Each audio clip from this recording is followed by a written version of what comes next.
A Odisseia, por Homero, tradução de Frederico Lourenço, canto 10. Aportamos a ilha de Eólia, onde vivia Éolo, filho de Hípotas, caro aos deuses imortais, numa ilha flutuante. Em seu redor havia muralhas de bronze inquebrantável e íngreme era o rochedo. 12 são os filhos que lhe nasceram no palácio, 6 filhas e 6 filhos na flor da idade. Foi lá que deu aos filhos as filhas como esposa. Estes banqueteiam-se sempre junto do pai amado e da mãe honrosa, e à sua frente estão iguarias incontáveis. De dia o palácio ecoa de cantos, enche o cheiro a comida. De noite deitam-se junto das esposas veneradas em cobertores, em camas encordoadas. Foi ao palácio e à cidade destes que aportamos. Durante um mês me estimou e interrogou Éolo sobre tudo. Ílio, as naus dos argivos e o retorno dos aqueus. E eu tudo lhe contei pela ordem correta. Mas quando lhe pedi para partir e para que me indicasse o caminho, de modo algum se recusou. Preparou a partida, deu-me um saco feito da pele de um boi de 9 anos, que ele próprio esfolara. Inquietou os caminhos dos ventos turbulentos, pois fizera-o Crônida, guardião dos ventos, podendo estancá-los ou incitá-los, conforme lhe aprouvesse. Na minha côncava nau, atou o saco com corda de prata fulgente para que não escapasse nenhum sopro, nem o mais leve. E para mim fez que se levantasse o sopro do Zéfiro, para que levantasse à sua frente as naus e os homens. Mas tal não estava prestes a se cumprir, perdeu-nos a irreflexão e a loucura. Durante 9 dias navegamos de dia e de noite. Ao 10º apareceram-nos os campos da nossa pátria. Estávamos tão perto que vimos homens acendendo fogueiras. Sobre o meu cansaço se derramou então um doce sono, pois ficara sempre com o manejo da vela, nem ceder a outro para que mais depressa chegássemos à nossa pátria. Mas os companheiros trocaram palavras uns com os outros, dizendo que eu traria para casa ouro e prata, presentes de Éolo, filho magnânimo de Hípotas. Assim diziam deles, olhando de soslaio para o outro. Como ele é estimado e honrado entre todos os homens, seja qual for a terra que aporta. De Troia traz os mais finos tesouros, ao passo que nós, que fizemos a mesma viagem, regressamos para casa de mãos vazias. E agora Éolo lhe deu esses presentes por amizade. Vejamos rapidamente o que são, que quantidade de ouro e de prata há no saco. Assim falaram e prevaleceram os maus conselhos. Abriram o saco e para fora se precipitaram todos os ventos. A tempestade agarrou a nau e levou-os a chorar para o mar alto, para longe da pátria. Da minha parte, acordei e refleti no meu coração se haveria de me lançar da nau para me afogar no mar ou aguentar em silêncio, permanecendo entre os vivos. Mas aguentei e permaneci. Cobrindo a cabeça, deitei-me no convés, mas as naus foram levadas pelo sopro malévolo da tempestade para a ilha de Éolo. Choraram altos companheiros. Desembarcamos em terra firme e fomos em busca de água. Em seguida, jantaram os companheiros junto às naus velozes, depois que provamos a comida e a bebida. Levei comigo um arauto e um companheiro e fui ao palácio esplendoroso de Éolo. Encontrei banqueteando-se com a esposa e com os filhos. Entrando no palácio, sentamo-nos na soleira junto às portas e eles, espantados, perguntaram-nos: como vieste aqui ter, Ulisses? Que espírito malévolo te fez mal? Pusemos-te a caminho com cuidado, amigo, para que chegasses à tua pátria, à tua casa, onde te é agradável estar. Assim falaram, mas eu, entristecido, respondi: Meus companheiros maldosos em um sono cruel me perderam. Ajudai-nos, amigos, tendes esse poder. Assim falei, endereçando-lhes brandas palavras, mas eles ficaram em silêncio. Falou então o pai: retira-te já da nossa ilha, ó mais desprezível dos mortais. Não me é lícito ajudar a pôr no seu caminho um homem detestado pelos deuses bem-aventurados. Vai-te, chegas aqui como alguém odiado pelos deuses. Assim falando, expulsou-me a mim que me lamentava da sua casa. Dali continuamos a navegar, tristes no coração. De tanto remar estava o espírito dos homens cansados por culpa nossa, pois já não soprou vento que nos ajudasse. Navegamos durante 6 dias, de dia e de noite.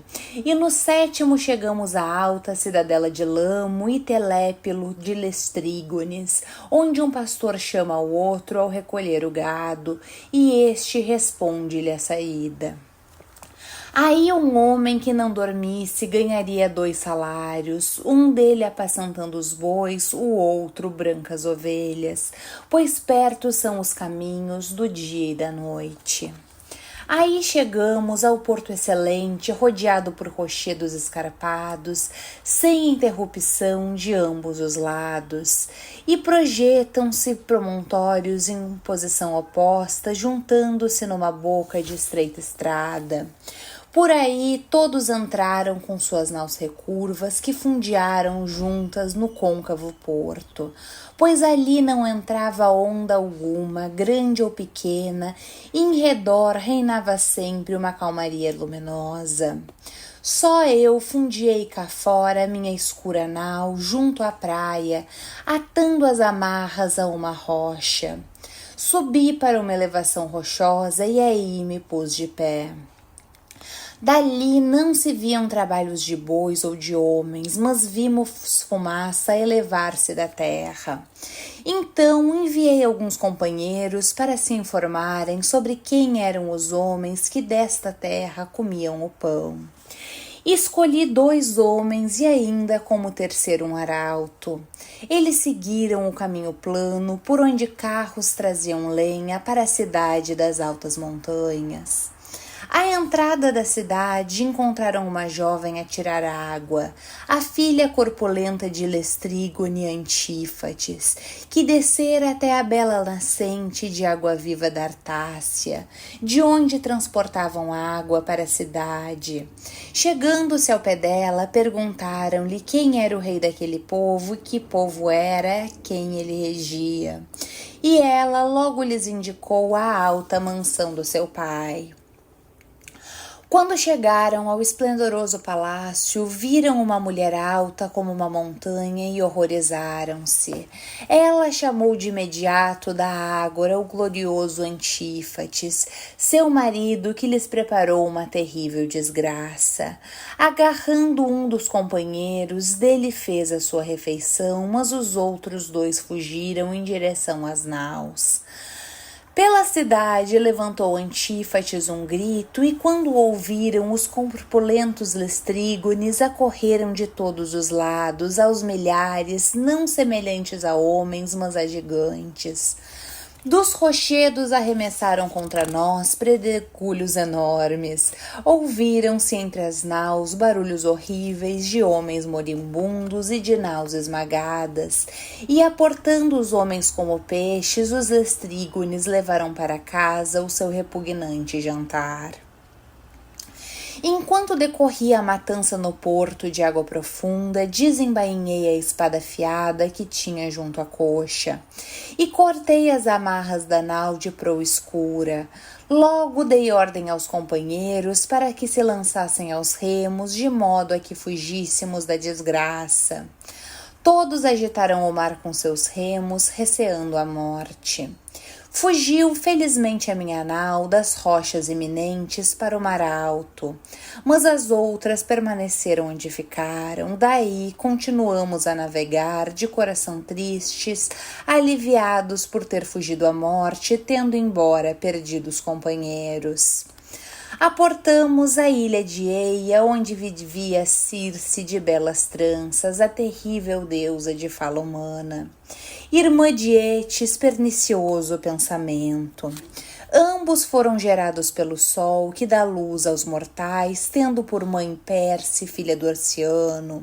Aí fundiamos em silêncio a nau junto à praia, num porto próprio para naus, e algum Deus nos guiou. Desembarcamos ali, permanecemos 2 dias e 2 noites, consumindo o coração com cansaço e tristeza. Mas quando a aurora de belas tranças trouxe o 3º dia, agarrei na minha lança e numa espada afiada e subi depressa desde a nau até uma elevação de larga vista, para ver se discernia trabalhos de homens ou se ouvia suas vozes. Subi para uma elevação rochosa e aí me pus de pé, discerni a fumaça subir da terra de amplos caminhos do palácio de Circe através dos arvoredos do bosque. Refleti em seguida, no espírito e no coração, se haveria de aí me dirigir para me informar, assim que vi a fumaça. Enquanto pensava, pareceu-me melhor voltar primeiro para a nau veloz e para a praia, de modo a dar de comer aos companheiros, para que fossem eles a partir para se informar. Mas enquanto caminhava e estando já perto da nau recurva, um Deus se apiedou da solidão e mandou ao meu encontro um enorme veado de altos chifres, que vinha da sua pastagem no bosque em direção ao rio para beber. Oprimia-o a força do sol. Acercando-me dele, acertei no meio do dorso, a lança de bronze trespassou-lhe o corpo e caiu no chão com um mugido. Dele se evolou a vida, coloquei-me em pé sobre o veado e tirei a lança de bronze. Depois deixei-o jazendo no chão. Em seguida, apanhei vimes e pequenos ramos, entretecendo uma corda bem torcida com o comprimento de uma braça. Atei os pés do animal enorme e voltei à nau escura, levando-os aos ombros. Apoiava-me na lança, pois não conseguia segurá-lo no ombro com a mão. Era, na verdade, um animal de grande porte. Junto à nau, atirei-o para o chão e animei os companheiros com doces palavras, dizendo individualmente a cada um: amigos, apesar dos sofrimentos, não desceremos ainda até a mansão do Hades antes que chegue o dia do nosso destino. Mas agora, visto que na nau veloz temos ainda comida e bebida, pensemos em comer para que não definhemos devido à fome. Assim falei e eles de imediato obedeceram às minhas palavras.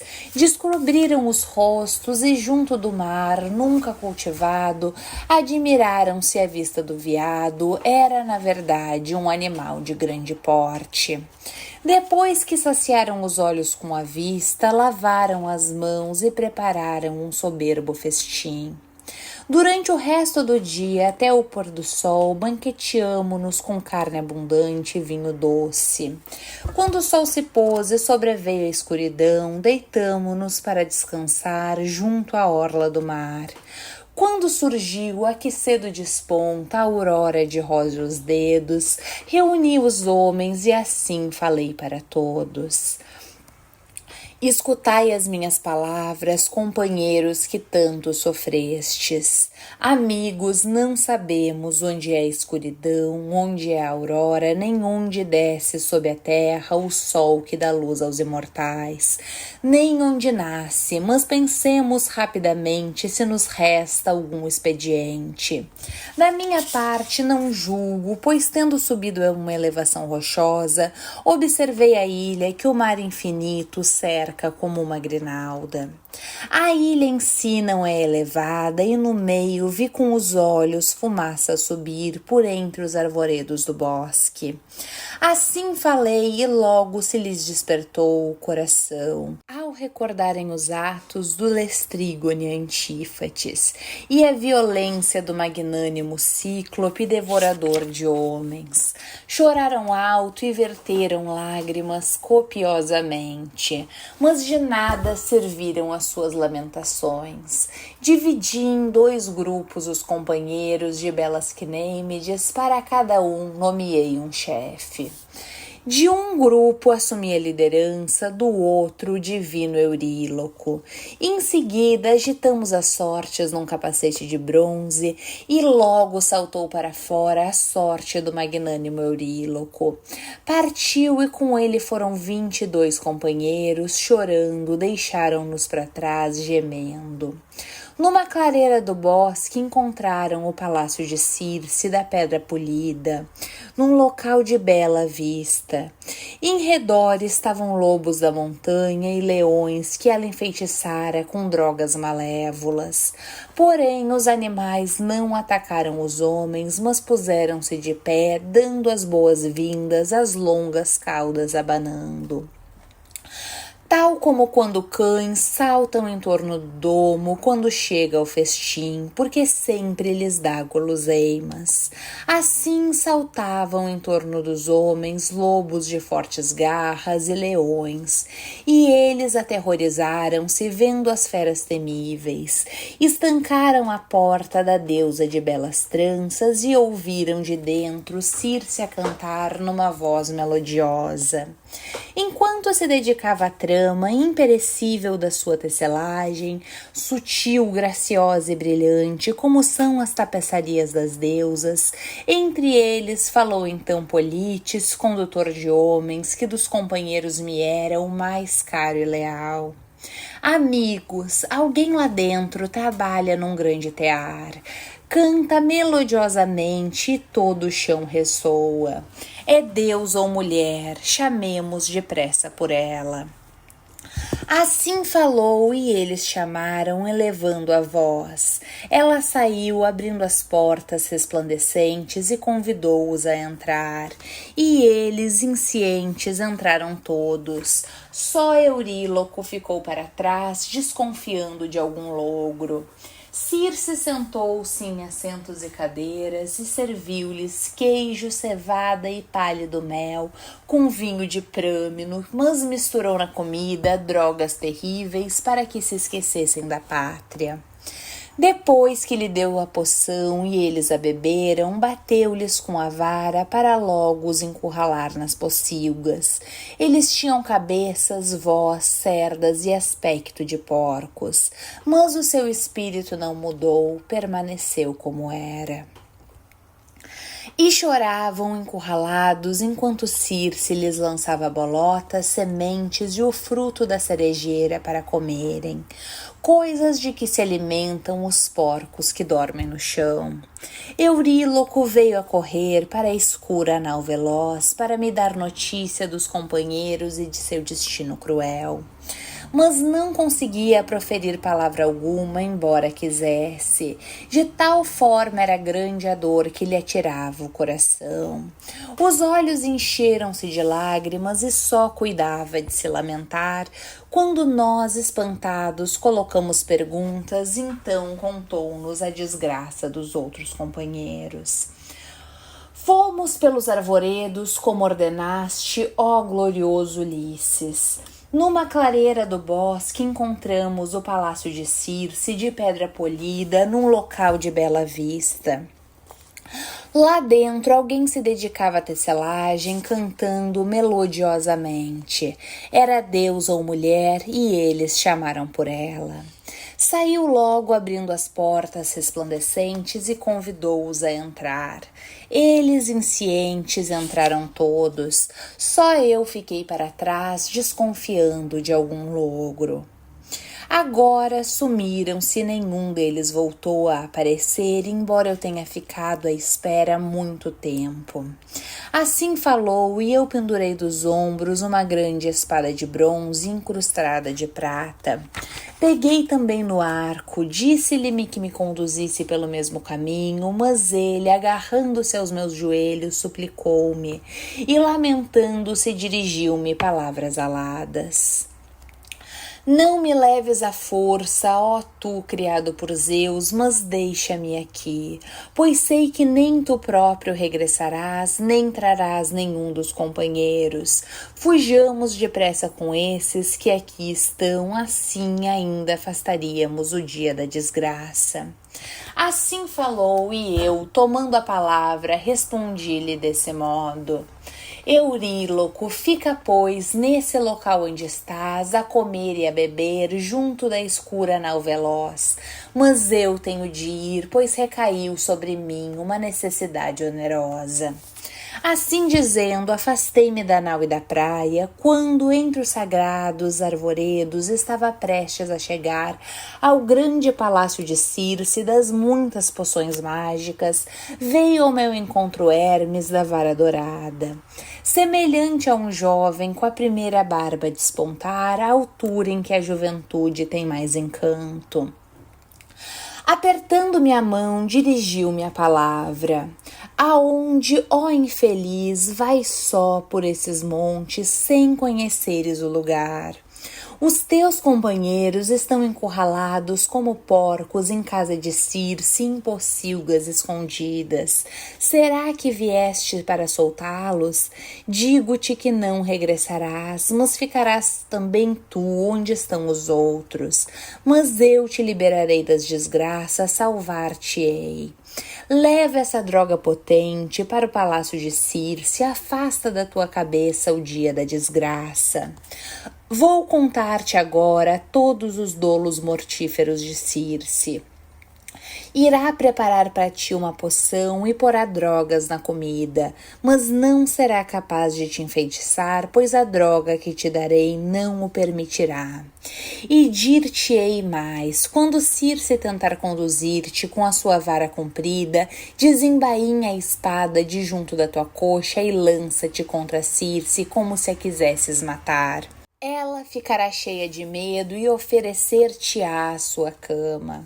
Da tua parte, não recuses a cama da deusa, para que ela te solte os companheiros e trate bem de ti. Mas ordena-lhe que jure o grande juramento dos deuses, que não preparará para ti qualquer outro sofrimento, não vá ela tirar-te a coragem e a virilidade quando estiveres nu. Assim falando, o matador de Argos deu-me a erva, arrancando-a da terra, e explicou-me a sua natureza. A raiz era negra, mas a flor era como leite.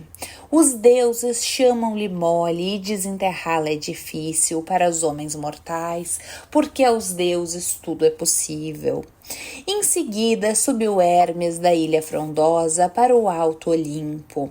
Eu caminhei para a casa de Circe enquanto revolvia muitas coisas no meu coração. Estanquei junto à porta da deusa de belas tranças. Ali, de pé, chamei por ela e a deusa ouviu a minha voz. Saiu logo abrindo as portas resplandecentes e convidou-me a entrar. Acompanhei-a preocupado, levou-me para dentro e trouxe um trono incrustado de prata, bem trabalhado, pôs-me um banco para os pés, preparou uma poção numa taça dourada para que eu bebesse. Mas misturou-lhe uma droga com espírito malévolo, porém, depois que me deu e eu a bebi, não me enfeitiçou. Então, batendo-me com a vara, proferiu as seguintes palavras: Vai para a pocilga e deita-te com os outros companheiros. Assim falou, mas eu, desembainhando a espada afiada de junto da coxa, lancei-me contra Circe como se a quisesse matar. Ela, com um grito, desviou-se e abraçou meus joelhos, lamentando-se, dirigiu-me palavras aladas. De onde vens? Que cidade é a tua? Quem são teus pais? Estou espantada por teres bebido a poção sem ficares enfeitiçado. Nenhum homem jamais resistiu a essa droga depois que a bebesse. e que ela lhe passasse a barreira dos dentes. Mas a tua mente não pode ser enfeitiçada. És, na verdade, o astuto Ulisses que sempre me disse aportar aqui um dia o matador de Argos da vara dourada, regressando de Troia na sua escura nau veloz. Mas repõe a tua espada, pois iremos agora para a nossa cama, para que nos unamos em amor e possamos confiar um no outro. Assim falou e eu lhe dei a seguinte resposta: ó Circe, como podes pedir-me para ser agradável contigo? Tu que no teu palácio transformaste meus amigos em porcos e a mim aqui retens, ordenando-me que vá para o tálamo e que suba para a tua cama, de modo a tirar-me a coragem e a virilidade quando estiver nu. Fica sabendo que não subirei para a tua cama, a não ser que tu, ó deusa, ouses jurar um grande juramento, que não prepararás para mim qualquer outro sofrimento. Assim falei e ela jurou logo como lhe ordenara. E depois que jurou e pôs termo ao juramento, foi então que subi para a cama lindíssima de Circe. Enquanto isso, as servas afadigavam-se no palácio. Eram 4 que ela tinha como servas dentro de casa. Eram elas filhas de fontes, de bosques e de sagrados rios que correm em direção ao mar. Uma delas atirou para cima das cadeiras belas mantas de púrpura, colocando debaixo mantas de linho. Outra chegou às cadeiras, mesas prateadas e em cima pôs cestos de ouro. A terceira misturou o vinho doce numa tigela de prata e distribuiu as taças douradas. A quarta trouxe água e acendeu o lume sobre a grande trípode até que a água aquecesse. Assim que a água ferveu no caldeirão de bronze, sentou-me no banho e lavou-me com a água da trípode. Misturando-a a meu gosto, derramou-a sobre os meus ombros até tirar dos membros todo o cansaço que sentia. Depois que me banhou, esfregou com azeite e me vestiu com bela capa e túnica, levou-me para dentro e trouxe um trono incrustado de prata, bem trabalhado. Pôs-me um banco para os pés, uma serva trouxe um jarro com água para as mãos, um belo jarro de ouro, e a água verteu numa bacia de prata e junto de mim colocou uma mesa bolida. A venerável governanta veio trazer o pão, e assim como iguarias abundantes de tudo que havia. Mandou-me comer, mas tal não me agradou ao coração. Fiquei sentado a pensar noutras coisas, com mau agouro no espírito. Quando Circe reparou que eu estava assim sentado, sem estender as mãos para a comida, dominado pela dor, aproximou-se e disse palavras aladas: Ulisses, por que te sentas assim como um mudo, devorando o teu próprio coração, sem tocares em comida nem bebida? Será que receias outro dolo? Não deves, pois jurei-te um poderoso juramento. Assim falou e eu dei-lhe a seguinte resposta: ó Circe, quem é o homem que seja sensato, que ousaria provar da comida e bebida antes da libertação dos companheiros, antes de os ver? Pois se queres mesmo que eu coma e beba, solta-os para que veja com os olhos os fiéis companheiros. Assim falei e Circe saiu do palácio segurando a vara na mão. Abriu as portas da pocilga e conduziu-os para fora na forma de porcos com 9 anos de idade. Eles ficaram parados à sua frente, ela caminhou entre eles, ungindo cada um com outra droga. Dos seus membros caíram as cerdas que antes o feitiço detestável de Circe fizera crescer. Transformaram-se de novo em homens, mais novos que antes, muito mais belos e mais altos de se ver. Reconheceram-me, cada um me apertou a mão e sobre eles desceu um choro saudoso. Foi terrível como a casa ressoou, até a deusa se compadeceu. Acercando-se de mim, disse então Circe, divina entre as deusas: filho de Laertes, criado por Zeus, Ulisses de mil ardis, vai agora para a nau veloz, para a orla do mar. Primeiro arrasai a tua nau para a terra firme, equipamento e bens guardai nas grutas. Depois regressa e traz contigo os fiéis companheiros. Assim falou e obedeceu-lhe meu coração orgulhoso. Fui para a nau veloz, para a orla do mar, encontrei em seguida na nau veloz os fiéis companheiros, lamentando-se e vertendo lágrimas copiosas. Tal como quando vitelas encurraladas num campo saltam em torno das vacas ao regressarem das pastagens, e já não as retém o curral enquanto correm em torno das mães, mugindo sem parar. Assim aqueles homens, logo que me viram, derramaram lágrimas, pois parecia-lhes que tinham chegado à sua pátria, a própria cidade da áspera Ítaca, onde nasceram e foram criados. Chorando, dirigiram-me palavras aladas. A tua chegada, ó tu, criado por Zeus, alegramo-nos como se tivéssemos chegado a Ítaca, nossa pátria. Mas conta-nos a desgraça dos outros companheiros. Assim falaram e eu respondi-lhes com palavras brandas. Primeiro arrastemos a nau para a terra firme e guardemos equipamentos e bens em grutas. Depois apressai-vos e vindes todos comigo para que vejais os companheiros no sagrado palácio de Circe. Bebendo e comendo, tem tudo em abundância. Assim falei e eles obedeceram logo às minhas palavras. Só Euríloco tentou refrear os outros companheiros e assim falou, dirigindo-lhes palavras aladas. Infelizes, aonde vamos? Por que vos enamorais dessas desgraças?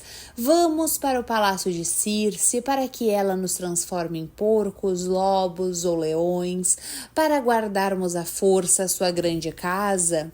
Foi o que aconteceu com o Cíclope quando em sua morada entraram os nossos companheiros e com eles o audaz Ulisses. Pereceram por causa da loucura desse homem.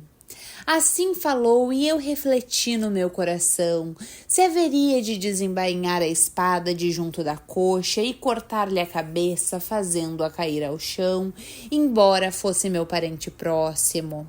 Mas um a um os companheiros procuraram amansar-me com palavras doces.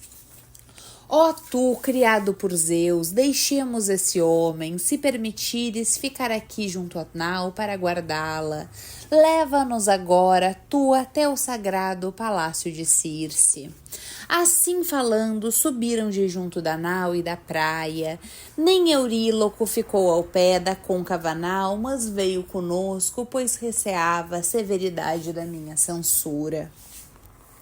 Enquanto isso, no seu palácio, Circe banhava com gentileza os demais companheiros e ungira-os com azeite, vestira-os com túnicas e capas de lã. Encontramos todos a banquetear-se no palácio, mas quando se viram e reconheceram uns aos outros, choraram lamentando-se e em redor ecoou toda a casa. Acercando-se de mim, disse então Circe, divina entre as deusas: filho de Laertes, criado por Zeus, Ulisses de mil ardis, não levanteis agora tal abundante lamento. Eu própria conheço as dores que sofrestes no mar piscoso e as maldades que vos fizeram hostis em terra firme.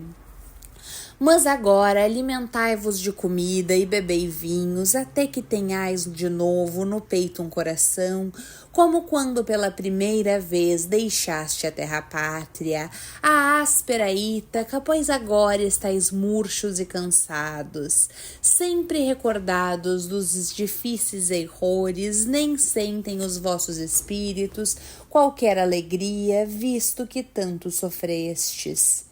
Assim falou, e em nossos corações orgulhosos consentiram. E todos os dias, até perfazer um ano, ali ficamos, comendo carne em abundância e bebendo vinho suave. Mas quando passou um ano e as estações completaram seu ciclo, diminuindo os meses e aumentando os dias, chamaram-me os fiéis companheiros e disseram: Tresvairado, lembra-te agora da terra pátria. Se ti está destinado que te salves e chegue ao teu alto palácio e à tua terra pátria. Assim falaram e meu coração orgulhoso consentiu, e durante todo o dia, até o pôr do sol, ficamos ali sentados, comendo carne em abundância e bebendo vinho suave. Mas depois que pôs-se o sol e sobreveio a escuridão, deitaram-se na grande sala cheia de sombras. De minha parte, subi para a cama lindíssima de Circe e supliquei-lhe pelos joelhos. A Deus ouviu a minha voz e, falando, proferi palavras aladas. Ó Circe, cumpre agora aquilo que me prometeste de mandares para casa, pois o espírito me impele, assim como o dos outros companheiros, que me atormentam o coração, chorando em meu redor quando não estás presente.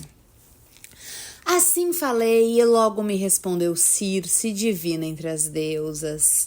Filho de Laertes, criado por Zeus, Ulisses de mil ardis, contra a vossa vontade não fiqueis em minha casa, mas tendes primeiro que cumprir outra viagem e descer à morada de Hades e da temível Perséfone, para consultardes a alma do tebano Tiresias, o cego adivinho, cuja mente se mantém firme.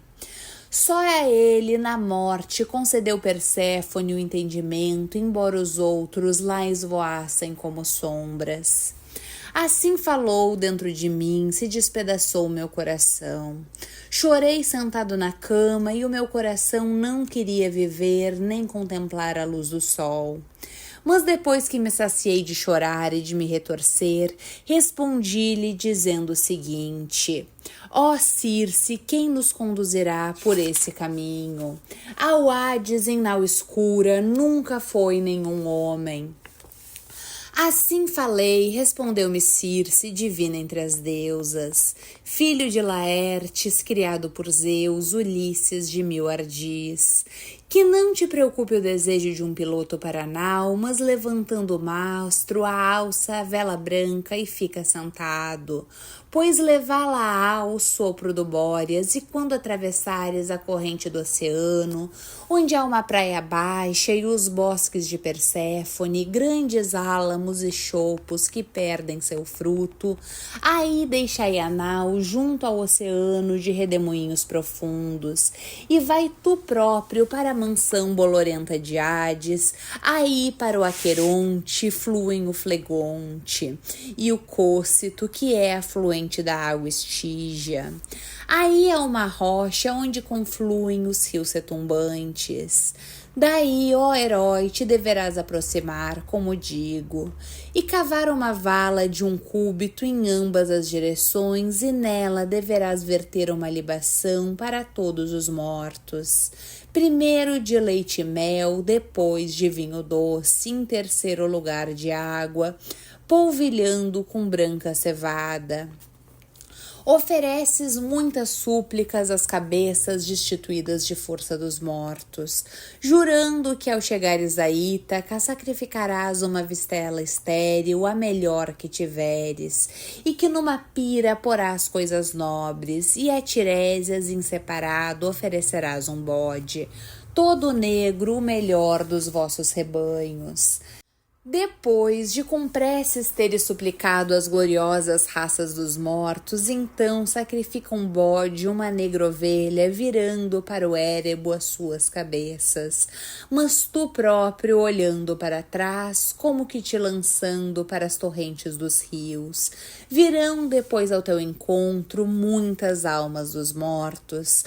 Ordena então aos teus companheiros que esfolem as ovelhas que ali jazem decoladas pelo bronze impiedoso e que as queimem, dirigindo preces aos deuses, a Hades poderoso e a temível Perséfone. Tu próprio, desembainhando a espada afiada de junto da coxa, fica ali sentado. Não permitas que as cabeças destituídas de força dos mortos se cheguem ao sangue antes de interrogares Tiresias. Então virá ao teu encontro o adivinho, ó condutor das hostes, que te indicará o caminho, a distância da viagem e o teu regresso, como navegarás sobre o mar piscoso. Assim falou, e logo sobreveio a aurora de trono dourado. Circe lançou sobre mim capa e túnica, e a própria ninfa pôs um vestido de prata sutil e gracioso. Na cintura atou um cinto de ouro e sobre a cabeça colocou um véu. Fui pelo palácio, incitando os companheiros com doces palavras, dizendo individualmente a cada um: cessai agora de colher a melhor flor do doce sono, ponhamo-nos a caminho, tudo me disse Circe soberana. Assim falei e obedeceu-lhes o orgulhoso coração, mas nem dali pude conduzir os companheiros sem baixas. Havia um muito jovem, Eupenor, que não era demasiado corajoso na guerra, nem muito seguro de entendimento. Longe dos companheiros, no palácio sagrado de Circe, procurando o fresco da noite, se deitara pesado de vinho. Ouvindo a agitação e o barulho dos companheiros a movimentarem-se, levantou-se de repente, esqueceu em seu espírito de descer pelo longo escadote, caindo de cabeça do telhado. Das vértebras se lhe partiu o pescoço e para o Hades desceu a alma. À chegada deles, assim disse os companheiros: pensais, porventura, que é para casa, para a terra amada que regressamos. Mas outro foi o caminho que Circe indicou, para a mansão de Hades e da temível Perséfone, para interrogar a alma do tebano Tiresias. Assim falei e logo se despedaçou o seu coração. Sentando-se onde estavam, choraram e arrancaram os cabelos, mas foram em vão as lamentações. Quando nos dirigíamos para a nau veloz, para a orla do mar, entristecidos e vertendo copiosas lágrimas, Circe, desaparecendo, atou a escura nau um bode e uma ovelha negra, passando facilmente à nossa frente, pois quem poderá, contra a vontade de um Deus, contemplá-lo com os olhos, a sua partida ou a sua vinda. Final do canto de número 10, volto assim que possível com o 11º canto.